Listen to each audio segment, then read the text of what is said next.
고 동진이 책을 보고 있는데 본주님이 무엇 하느냐 하고 물었다. 하여 고 동진이 한자라도 알려고 책을 봅니다 하였다. 이에 본주님이 말하였다. 아는 것도 실행 못하면서 보려거든 좋은 글만 봐라. 조명덕이 본주님께 말하였다. 흉년이 들어 밭을 팔아야겠습니다. 그러자 본주님이 팔지 마라. 연명만 해가면 돼. 하고 쌀 7대를 주며 아껴 먹어 하였다. 김원길 문도가 금평 저수지 공사장에서 납품을 팔아 번 돈으로 쌀과 국수를 구해 본주님께 드렸다. 본주님이 이르기를 집에 있는 애들하고 먹어 하고 쌀과 국수를 돌려줬다. 그러면서 거기에다 오히려 돈 30환을 더 주어 보냈다. 하여 김원길이 다음 날에는 집에서 난 포도와 감을 갖다 드렸는데 본주님은 고개를 끄덕이고 웃으며 참 좋네 하고 그것들을 받아들였다. 어느 날 김순덕이 자기 집에서 정화수를 떠놓고 기도를 하는데 난데없이 귀에 본주님의 말씀이 들렸다. 안 바쳐도 괜찮아. 하지만 본주님은 자기 집에 와 계시지도 않았다. 게다가 그는 이미 마음을 가다듬고 정성을 들이는 중이었다. 그래서 별로 동요하지 않고 계속 기도를 하였다. 김순덕이 생각하기에 아무래도 정성이 미치지 못해 잠시 헛소리가 들린 것 같았다. 하여 이튿날은 몸과 마음을 더욱 정제하고 정화수를 올렸는데 이번에는 눈앞에 본주님의 형상이 구름처럼 나타났다. 그 형상은 평소의 모습이 아니라 머리에는 오색 찬란한 화관을 썼고 양쪽 귀에는 아름다운 옥으로 만들어진 귀걸이를 했으며 오른손에 금장도를 들고 있었다. 이윽고 형상이 더욱 또렷해졌다. 본주님은 금장도로 정화수 상을 짚고 위엄 있는 태도로 서 있었다. 이에 김순덕은 크게 놀라 숨다시피 방 안으로 들어갔다. 그리고 생각하였다. 내 정성이 부족하여 어른께서 금장도를 들고 나타나셨다. 생각이 여기에 이르자 그는 칼을 찾아 손가락을 찢고 혈서를 써 마음을 다잡았다. 그리고 나서 김순덕은 본주님 댁을 찾아가 본주님을 배웠다. 본주님은 친히 밖에까지 나와서 그를 맞이하며 친근하게 안악시오나 안악시오나 하는 말씀을 반복하였다. 이때 마침 방우들이 꼬리를 치고 김순덕에게 달려들었다. 그러자 본주님은 어라 손 다칠라 주리 비키라 하여 방우들을 물리쳤다. 그리고는 김순덕이 손을 잡고 방 안에 들어가 정좌하였다. 김순덕은 본주님께 공손히 절을 올렸다. 그 어른의 표정을 보자 묘한 감동이 일어났다. 본주님은 그의 인사를 정중히 받고 말하였다. 안악씨는 내 제시 아닌가? 안악씨는 내 제시다. 어느 날 본주님이 서보산 원장에게 명하였다. 약장을 만들어라.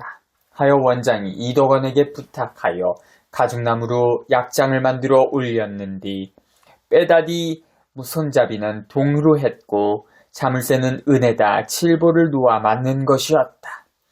또한 그것은 두 사람이 나름대로 팔은 팔량의 이치와 기운에 맞게 한 것이었다.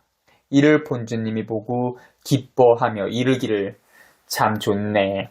천지판 아닌가 하고 한가운데 서랍을 열어보았다. 거기에는 무궁화 무늬가 선명하게 새겨져 있었다. 이에 본주님이 웃고 고개를 끄덕이며 부엌에 나가 음식을 차려다 그 앞에 놓고 한참 동안 신호를 하였다. 어느 날 본주님이 주장 김경량의 부인에게 말하였다. 팥죽 끓여 먹어. 이 말을 곁에서 들은 김순예가 영문도 모르면서 물었다. 저도 끓여 먹을까요? 그러자 본주님이 말했다. 괜찮아. 그리고 며칠이 지나지 않아 주장 김경량은 병석에 눕게 됐다. 하여 여러 날을 신음하고 있는 차에 본주님이 그 부인을 불러 돈 10판짜리 한 장을 주며 이르기를 주장 머리 위에 놔라 하였다. 하여 주장 부인이 그대로 봉행하자 김경량은 바로 숨을 거뒀다. 둔정 김원곤이 용화동에서 생활하기가 곤란하여 이사를 하고자 짐을 싸놓고 본주님께 인사드리니 본주님이 떡 한 시루와 돈을 주며 이르기를 없으면 달라고 해서 먹어 하였다. 송순이 문대가 아기를 데리고 와서 본주님께 인사드리니 본주님이 아기를 만져보며 말하였다. 죽을래 살래 매화꽃 필 때 다시 올래. 그랬더니 그 후로 그 아기가 병이 들어 백방으로 약을 썼으나 아무런 효력이 없었다. 그러더니 과연 그 해가 지나고 이듬해 매화꽃이 필 무렵에야 회복되어 살게 됐다. 본주님이 문도들에게 말하였다.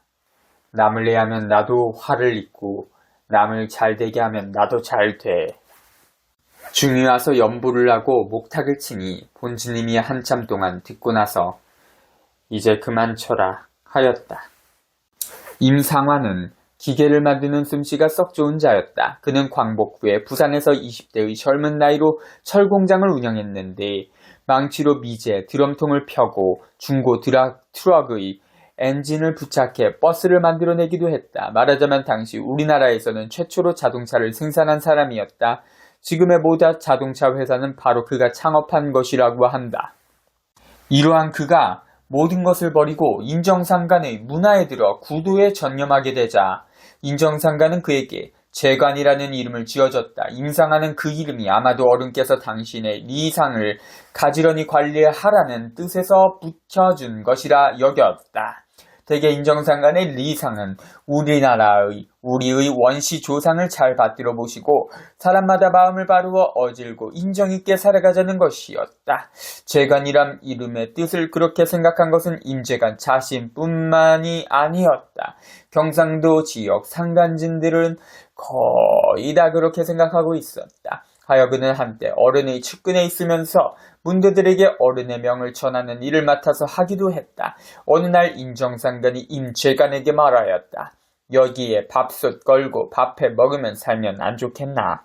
당시 인정상간이 거처하던 집 앞에는 1천여 평가량 되는 배밭이 하나 있었는데 바로 그 배밭을 가리키며 하는 말씀이었다. 예전에 인정상간은 그 배밭을 두고 김순덕에게도 비슷한 말을 한 적이 있었다. 그때 인정상간은 김순덕에게 이 땅을 사면 너희들 할 일 다 한다 하고서 원지방에 가서 전해라 했었다. 원지방이라면 주로 경상도 출신 문도들이 모이는 고동진 내 집을 일컫는 말이었는데 김순덕도 역시 경상도 사람이었고 임재관과 고향이 같았다. 하여 인정상간의 말을 듣고 임재관은 자신까지 합쳐 경상도 연비 7명의 돈을 거두어 그 배밭을 샀다. 그리고 뒷날 그 7명의 부인 명의로 연명하여 이전 등기도 마쳤다. 한데 임재관은 땅을 사두기만 했을 뿐 그 배밭에 집을 짓지 아니했다.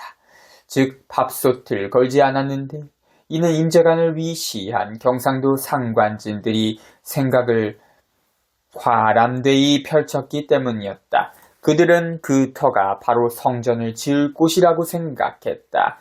그래서 거기에다 장차 큰 집을 지어 어른의 도덕을 온 세상에 펴나갈 본소를 세워야 한다고 믿었다. 그러나 인정상간이 말했을 때의 정황을 상고해보면 그 말씀은 결코 그러한 뜻이 아니었다. 원지방을 거론하였음을 보면 거기에다 멀리 경상도에서 이사온 분들을 위한 생활의 터전을 일구라는 뜻이었음이 분명하다. 그리고 부디 기계에 다루는 솜씨가 뛰어나고 공업에 식견이 있는 임재관에게 말씀하신 것으로 보아 그 터전에 다름 아닌 공업을 일으키라는 뜻이었을 것이다. 당초 인정상가는 그의 그러한 탁월한 수완과 능력을 헤아렸기에 그에게 묘한 지기가 뭉쳐 있는 곳을 일러주고 밥솥 걸고 밥해 먹으면 살면 안 좋겠나라고 말씀한 것이여다. 그러므로 그 말씀은 아무래도 생활의 터전이 될 만한 곳이라는 뜻일지언정 중생을 교화하고 포덕차나 할 자리라는 뜻이라고 보기가 어렵다. 그런데도 임재관 등 경상도 상간진들의 그러한 생각이 뒷날에 이르러서는 충청도나 전라도 출신 문도들, 즉 원장파와 주장파 사이에까지 번지게 되었으니 실로 개의적기까지 하다. 어쨌거나 임재관과 그 연비가 그 자리에 집을 짓지 않은 것으로 인하여 훗날에 소유권을 둘러싼 법적 분쟁이 있었고 지금까지도 생존한 문더들이 불편을 겪고 있는 실정이다. 이로써 생각해보면 아무래도 그는 인정상간이 지어준 이름의 역할을 제대로 하지 못한 셈이 되었다. 그렇지 않다면 이름에 대한 그들의 해석이 잘못된 것이리라. 18.